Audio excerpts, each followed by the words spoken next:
Now, some of you might be questioning yourselves and saying, Deku, why are you wearing sunglasses indoors?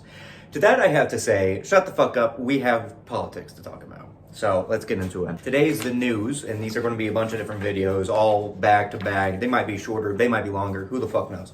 But in a bid that everybody expected, President Donald Trump is delaying tariffs on Canadian goods until April 2nd, as he is expected to announce later today, or has already announced by the time that this comes out. And that is to no one's surprise, because he just recently paused the tariffs on Mexico as well. He probably realized that, hey, we need more Mexican Coke. And they probably have really cheap goods because they really, really need capitalism or whatever, right? So, you know, you're moving a little too fast there, Donny boy. And that's just the whole big thing that a lot of people need to remember, that's like kind of going down with Trump's presidency, right? It's really shifting up the status quo, and a lot of people aren't like comfortable with that, right?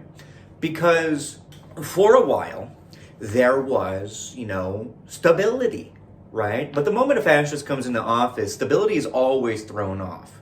And liberalism will always try to keep stability. That's one of the only reasons why liberalism and a lot of Democrats are currently opposed to Trump.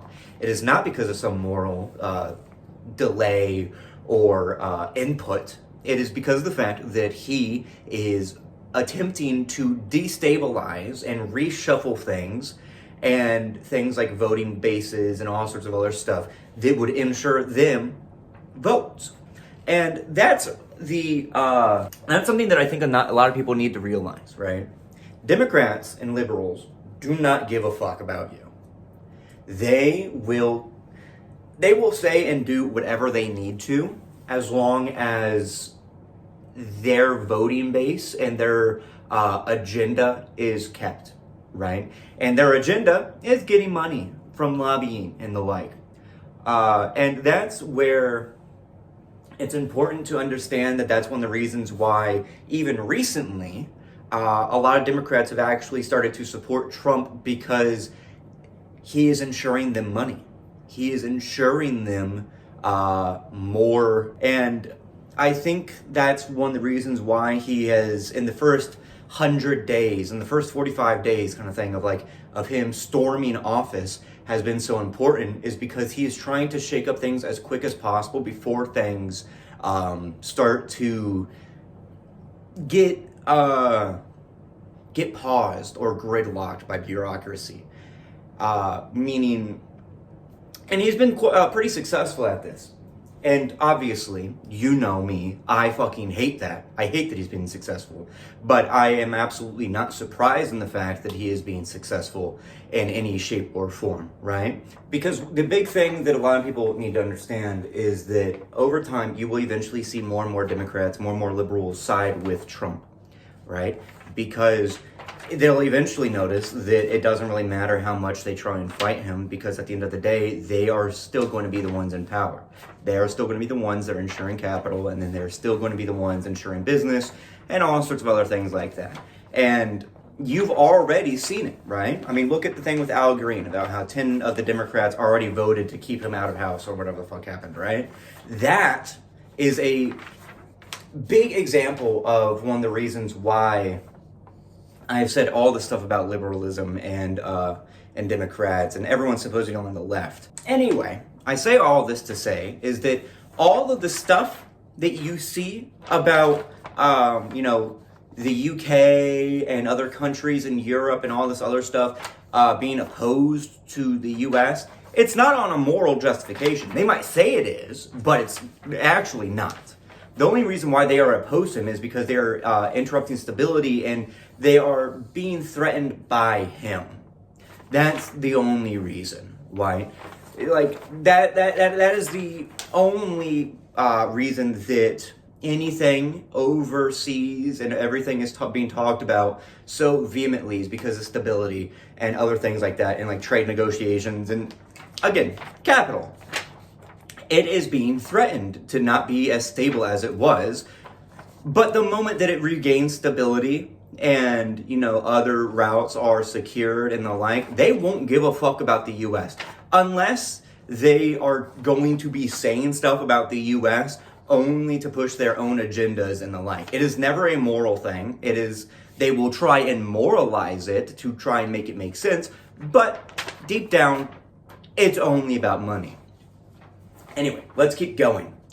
The new tariffs will be imposed unless Mexico and Canada make a significant progress against fentanyl trafficking into the U.S., according to reports. This is another part of that thing where I was talking about moralizing, right? Where the reason why tariffs are being put in place is because of fentanyl, right? That's the buzzword. That's the big thing, right? Because fentanyl is real big coming in from Canada. Good old, in that maple syrup, guys. Like, all of the, fucking ketchup flavored chips and,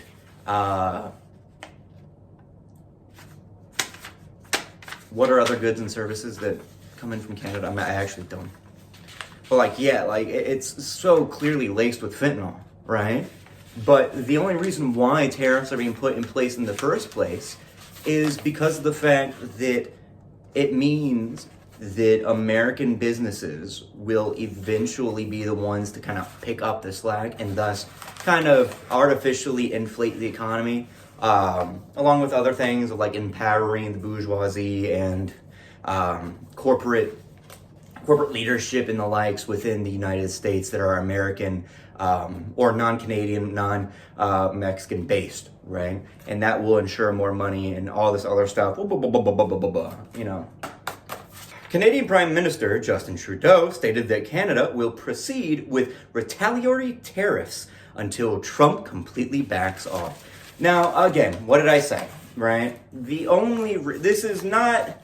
He might say all of this stuff about how it's moral and all this other stuff, but again, Justin Trudeau isn't exactly the most moral of people in the first place, right? If we're having a moral competition of who's more moral, right? You're looking at two different burning spots in hell for both of them, right? Trump and Justin Trudeau, right?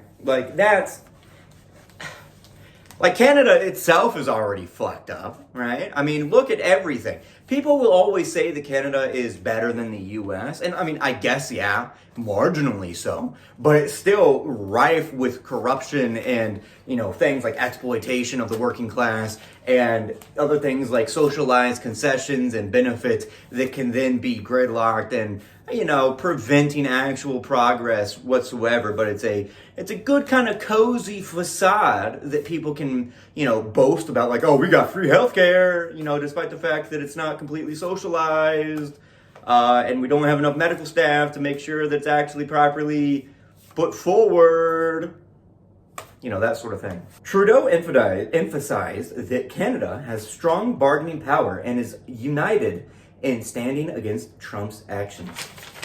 Again, what did I say, right? That's basically it, right?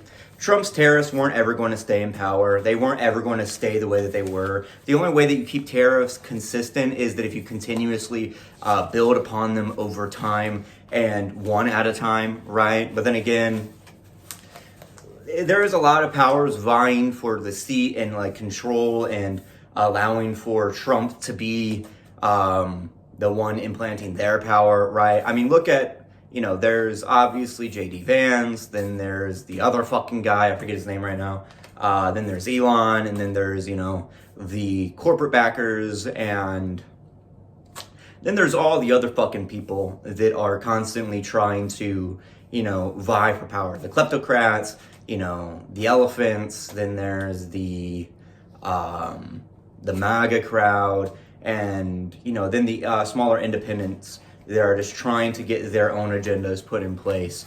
But that's just kind of how American bureaucracy works.